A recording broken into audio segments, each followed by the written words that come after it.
الحمد لله الذي نحمده ونستعينه ونستغفره ونعوذ بالله من شرور أنفسنا ومن سيئات أعمالنا.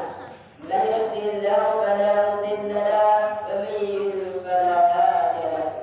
أشهد أن لا إله إلا الله وأشهد أن محمدا رسول الله. يا أيها الذين آمنوا اتقوا الله حق تقاته ولا تموتن إلا وأنتم مسلمون.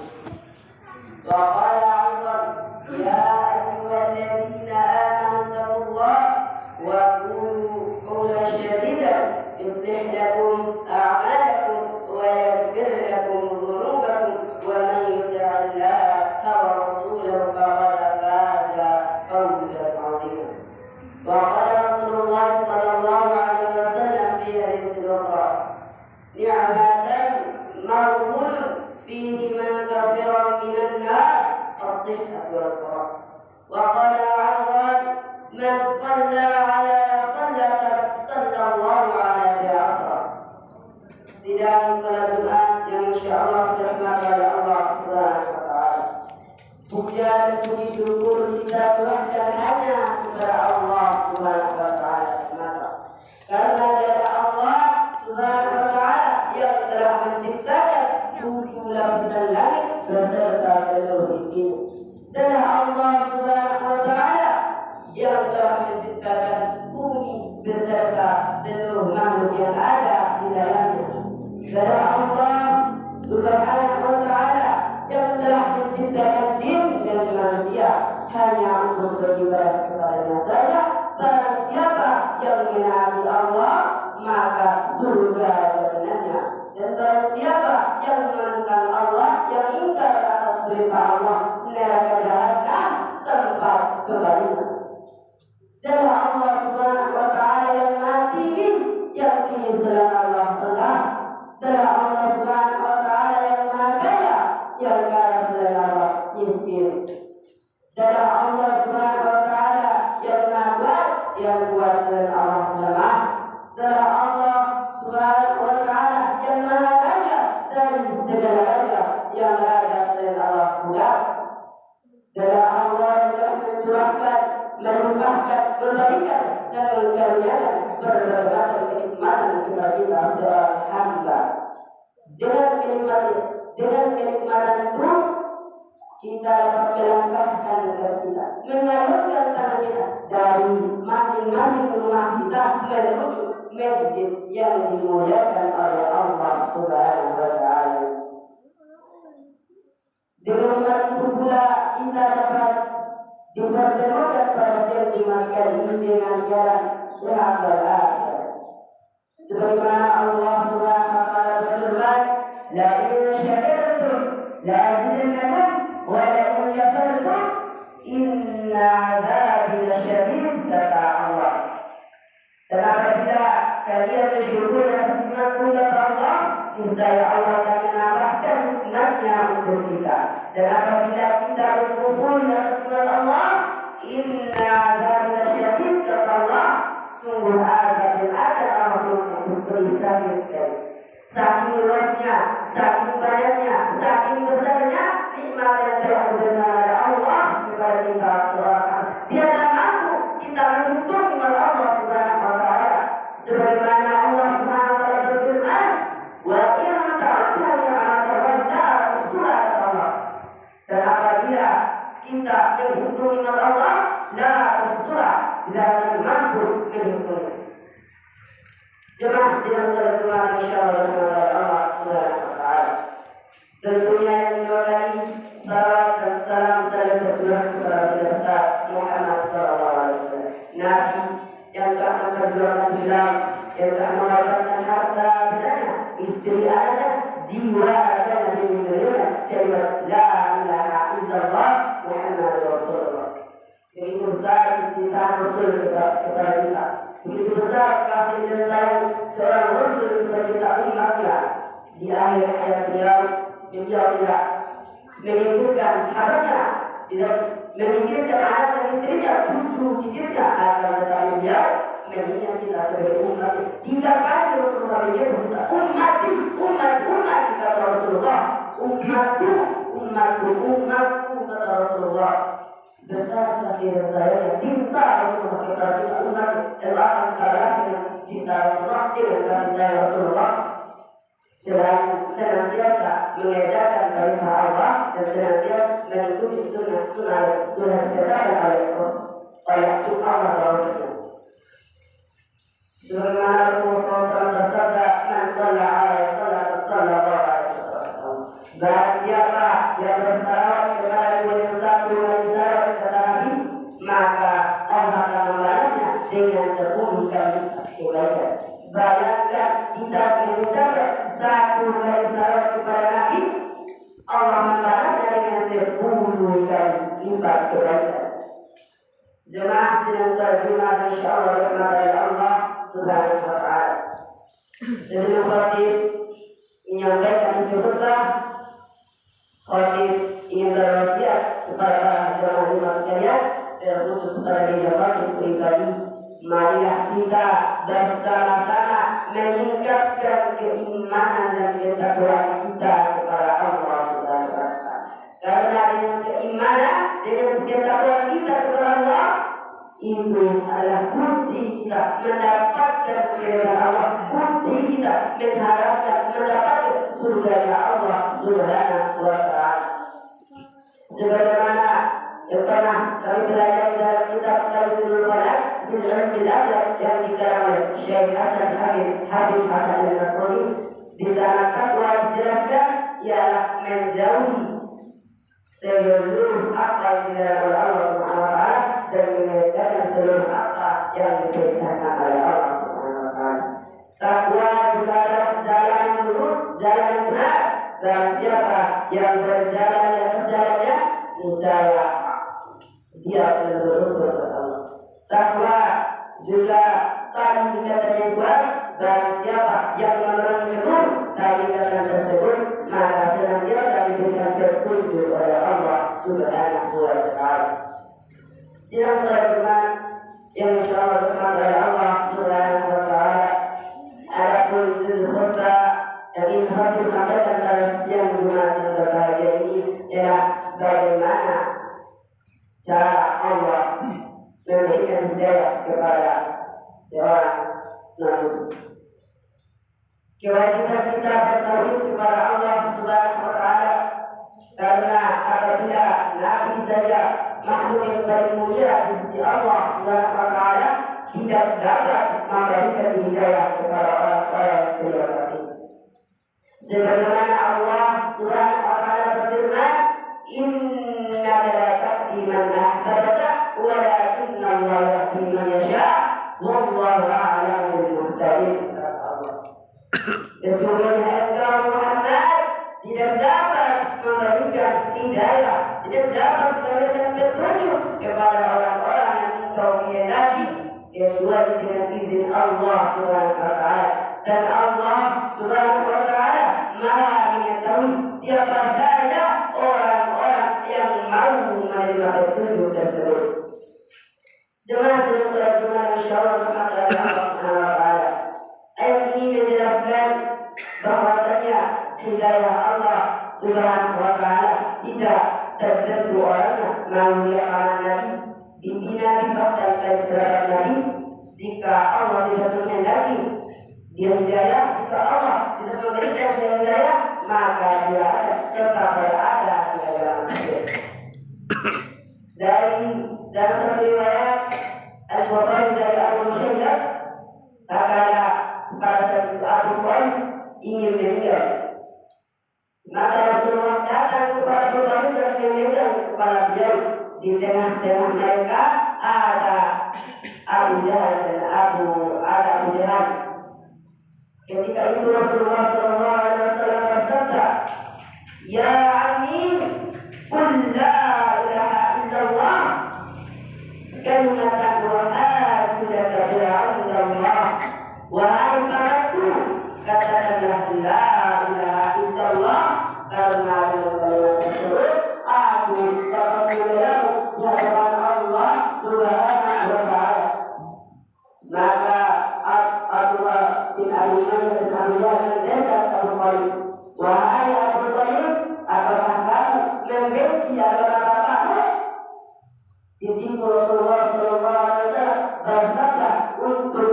kedua kalinya pula, ya ami, wahai temanku, qul la ilaha illallah, katakanlah la ilaha illallah, kalimatan wahaju laka bi'alillah. Karena dengan kalimat tersebut aku dapat melayani di hadapan Allah Subhanahu wa ta'ala. Maka Abdullah bin Abdullah dan Abu Bakar mendesak Abu Bakar untuk yang kedua kalinya pula, wahai Abu Bakar, apakah kamu ingin meninggalkan agama bapakmu? Apakah kamu membenci agama bapakmu? Maka apa jawaban Abu Bakar? Sesungguhnya aku akan tetap berada di atas agamanya dan aku akan mati di atas agama. Na'udzubillah min dzalik. Na'udzubillah min dzalik. Seorang Abu Bakar dalam kalangan Rasulullah Sallallahu Alaihi Wasallam yang paling membela dakwahnya Nabi Muhammad, tidak diberikan hidayah oleh Allah Subhanahu Wa Taala, tidak diberikan petunjuk oleh Allah Subhanahu Wa Taala. Rasulullah Sallallahu Alaihi Wasallam bersabda, la astaghfirullah kama nakunha anka. Rasulullah, sesungguhnya akan aku mintakan ampunan untukmu kepada Allah selama aku tidak dilarang kata-kata. Maka turunlah firman Allah Subhanahu wa taala sekaligus untuk menegur Nabi Muhammad sallallahu alaihi wasallam, maka Nabi wal ladina amanu an yastaghfiru lil musyrikina walau kanu dhil qurba. Tiada sepatutnya bagimu wahai Nabi dan orang-orang saleh memintakan ampunan untuk orang-orang musyrik kepada Allah. Al-Quran Surat At-Taubah ayat 113. Jemaah hasil salat Jumat dan insyaallah berkata Allah Subhanahu wa taala. Ayat ini menjelaskan bahwa ketika seorang dari kerabat terdekat kita, bapak kita, seibu kita, ketika dia mati dalam keadaan syirik, mati dalam keadaan menduakan Allah Subhanahu wa taala, beribadah selain Allah, Allah tidak akan menerima doa siapapun. Jemaah sidang salat Jumat insyaallah berkata Allah Subhanahu wa taala. Dalam satu riwayat Rasulullah sallallahu alaihi wasallam berkata, pada saat itu dinamakan perang Uhud. Ketika itu Rasulullah sallallahu alaihi wasallam selesai berperang, beliau pergi istirahat di suatu gua. Ketika itu Rasulullah membuka bajunya dan menjemur bajunya yang terkena oleh air tersebut. Maka datang salah seorang dari golongan musyrik, golongan kafir yang bernama Uhud. Dia melihat Rasulullah SAW sedang sendirian.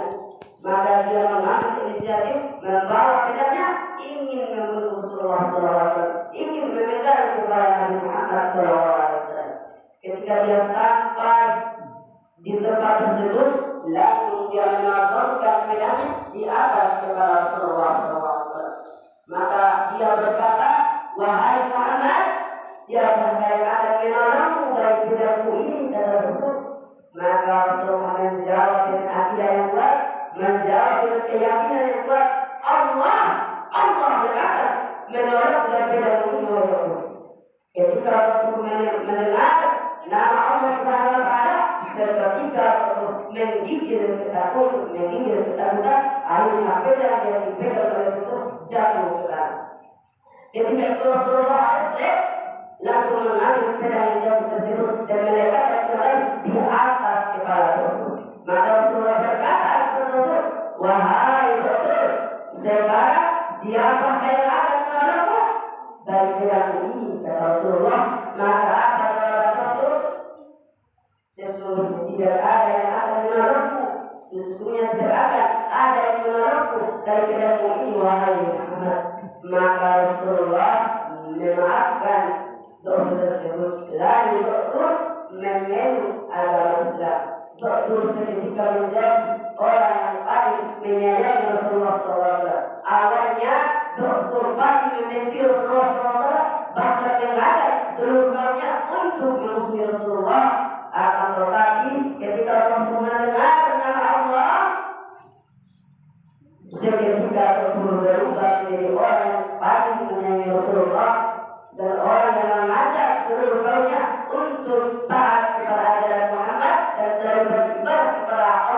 jemaah. Jemaah sidang salat Jumat insyaallah bermata oleh Allah Subhanahu wa taala. Dalam satu riwayat disebutkan ada dua orang pemuda, yang satunya muslim dan yang satunya non muslim. Ketika dua pemuda tersebut sedang duduk berdua di dalam rumah, di dalam kos-kosan mereka anak kuliah, ini bisa nyata. Mereka anak kuliah yang sedang berkuliah di Amerika. Ketika itu mereka berdua duduk di kosnya, maka sedang menonton TV. Di dalam TV tersebut sedang menayangkan para jemaah yang ingin menunggu datangnya waktu sholat Isya. Ketika itu si muslim ini berkata kepada si muslim, "Wahai temanku, kira-kira butuh berapa lama untuk merapikan barisan yang ada di dalam masjid tersebut?" Maka apa jawabannya si muslim ini? Kira-kira butuh 2 minggu untuk merapikan barisan mereka. Ya, si muslim tadi membayangkan bagaimana diatur satu-satu yang ada di masjid tersebut. Orang yang ada di masjid berubah jutaan orang yang ada di masjid tersebut. Maka si muslim ini berkata, "Tunggu, dalam hitungan 1, 2 detik, barisan yang ada, orang yang ada di dalam masjid tersebut adalah di sekitar." Ketika itu dikomandaikan oleh orang sholat Isya, Allahu Akbar, Allahu Akbar. Sedangkan para jemaah sholat Isya itu berdiri untuk melaksanakan sholat Isya. Maka si muslim ini berkata lagi kepada si muslim tadi, "Tunggu sebentar lagi, sesungguhnya engkau masih belum mendapat apa?" Si muslim. Ketika imam mengucapkan istiqamu ala dinu, luruskan dalam sholat. Ketika para jemaah sholat Isya tersebut meluruskan dan merapatkan mereka. Maka apa komentar si muslim tadi? Dia berkata kepada si muslim, "Wahai saudaraku, orang beritahu aku bagaimana cara memeluk agama ini, bagaimana cara masuk ke dalam agama ini, karena saya yakin agama ini bukan agama buatan manusia." Masya Allah, subhanallah.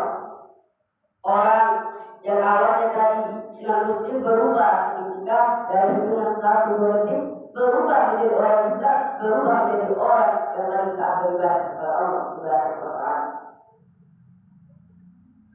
Maka apa yang bisa kita petik hikmahnya dalam kisah-kisah tersebut?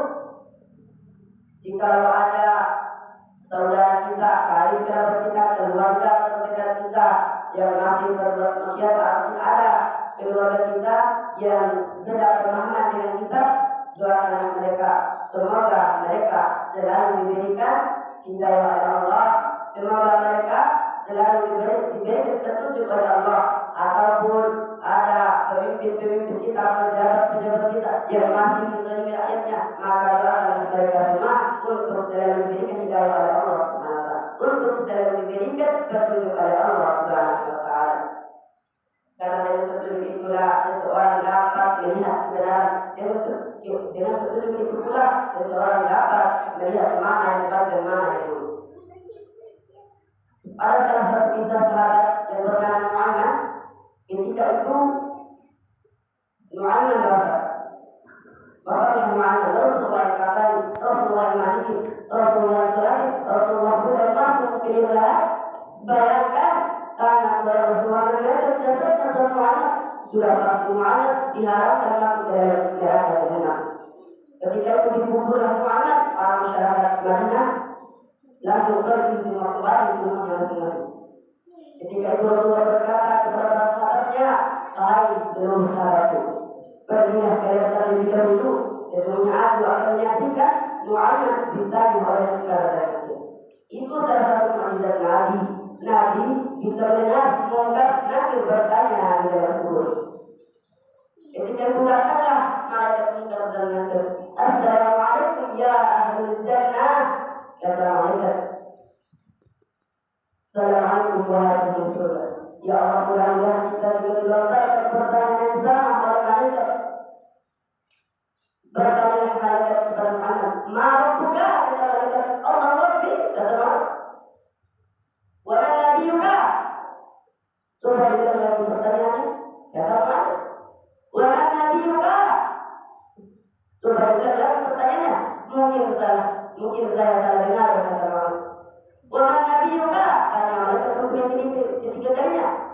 Jangan keras-keras orang yang saya datang.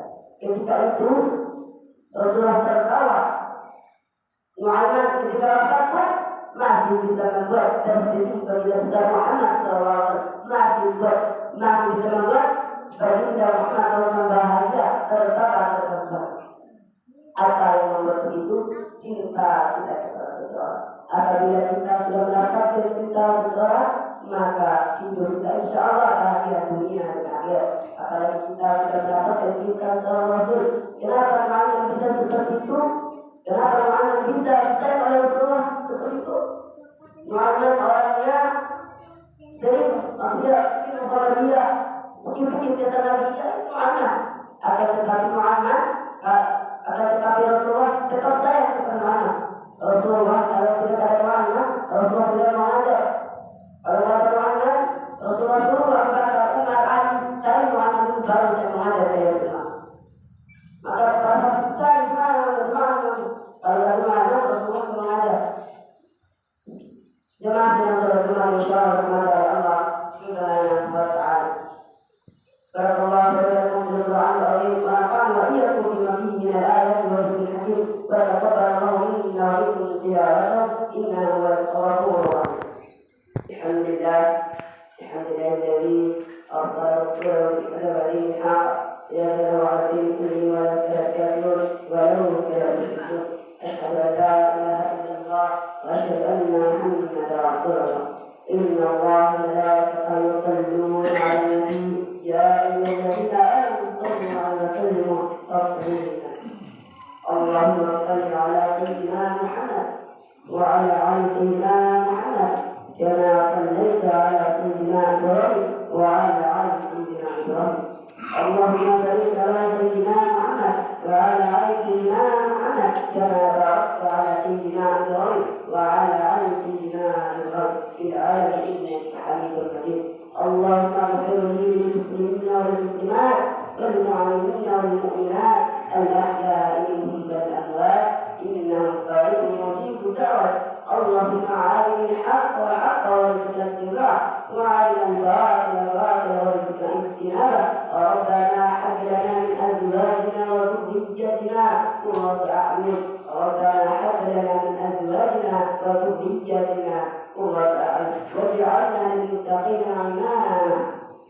ربنا عليك توكلنا وإليك عنبنا وإليك المصير. ربنا لا تجعلنا فتنة للذين كفروا واغفر لنا. ربنا إنك رؤوف رحيم. ربنا آتنا في الدنيا حسنة وفي الآخرة حسنة وقنا عذاب النار.